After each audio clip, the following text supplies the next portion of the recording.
செங்கோட்டையனை அலறவிடும் எடப்பாடி. நண்பர்களே, அதிமுக தொண்டர்களாக இருந்தீங்க அப்படின்னா மறக்காம நம்ம சேனலை சப்ஸ்கிரைப் பண்ணிட்டு இந்த வீடியோக்கு ஒரு லைக் பண்ணிருங்க.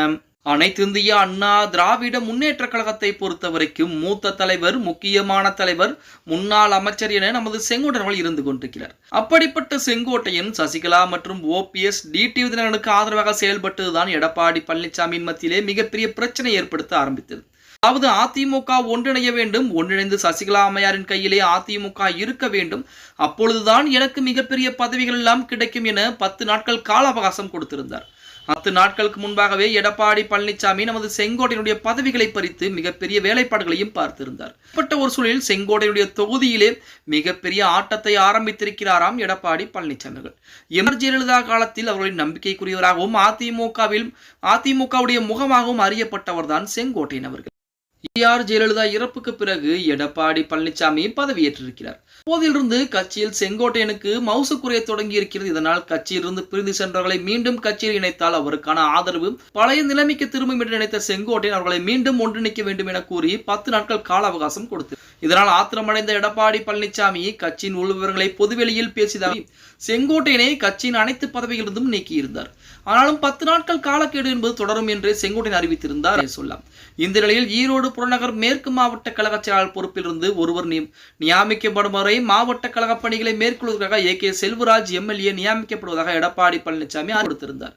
தற்போது சட்டமன்றத்தில் நெருங்கும் தருவாயிலே கோபிச்செட்டிப்பாளையத்தில் செங்கோட்டையனுக்கு பதிலாக யாரை நியமிக்கலாம் என்று எடப்பாடி பழனிசாமி தீவிர ஆலோசனை கொண்டிருக்கிறாராம். இந்த நிலையில் அதிமுகவின் கூட்டணி கட்சிகளுக்கு இந்த தொகுதி ஒதுக்கப்படுவதாக தகவல் வெளியாகியிருக்கிறது. பாஜகவில் இருக்கும் முக்கிய நபர் ஒருவருக்கு இந்த தொகுதி ஒதுக்கப்படும் என்று கருத்து நிலவிக் கொண்டிருக்கிறது அப்படின்னு சொல்லலாம்.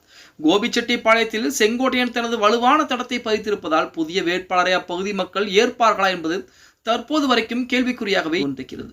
இதனால் அதிருப்தி அடைந்த செங்கோட்டையன் தன்னுடைய அடுத்த நகர்விலே மிக தீவிரம் காட்டிக் கொண்டிருப்பதாக செய்திகள் கூட வெளியாகி கொண்டிருக்கிறது அப்படின்னு சொல்லலாம்.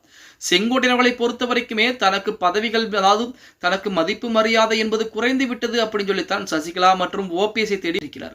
அவர்கள் வந்த பின்பு அதிமுக எந்த நிலைமைக்கு ஆளாகும், குடும்ப இந்த மாதிரி ஏகப்பட்ட பிரச்சனைகள் எல்லாம் உள்கட்சி பிரச்சனை என்பது மிகப்பெரிய அளவிலே வரக்கூடிய ஒரு சூழல் என்பது இருக்கும். அப்படிங்கிறதால் செங்கோட்டையன் நன்றாக அதிமுகவிற்கு எதிராக செங்கோட்டையன் செயல்பட ஆரம்பித்திருக்கிறார். அதன் காரணமாக அந்த தொகுதியை எடப்பாடி பழனிசாமி அவர்கள் தற்சமயம் கூட்டணி கட்சிகளுக்கு ஒதுக்கியுள்ளலாம் என தற்சமயம் முடிவு செய்திருப்பதாக தகவல் என்பது வெளியாகி அதிமுக பாஜக கூட்டணியில் பாஜகவிற்கு அந்த தொகுதியை ஒதுக்கக்கூடிய ஒரு சூழல் என்பது ஏற்பட்டது. அது செங்கோட்டையனுக்கு மிகப்பெரிய ஒரு பின்னடைவாகத்தான் பார்க்கப்படும் அப்படின்னே கூட சொல்லலாம். பொறுத்து வந்து பார்க்கலாம். அதிமுகவில் மறுபடியும் செங்கோட்டையன் தன்னுடைய பழைய நிலைமைக்கு வருவாரா, அல்லது சசிகலாவின் பின்னால் போய் தோல்வியை தெளிவ போகிறாரா அப்படிங்கிறத. ஓகே கைஸ், வீடியோ பிடிச்சிருந்தா மறக்காம லைக் பண்ணிருங்க.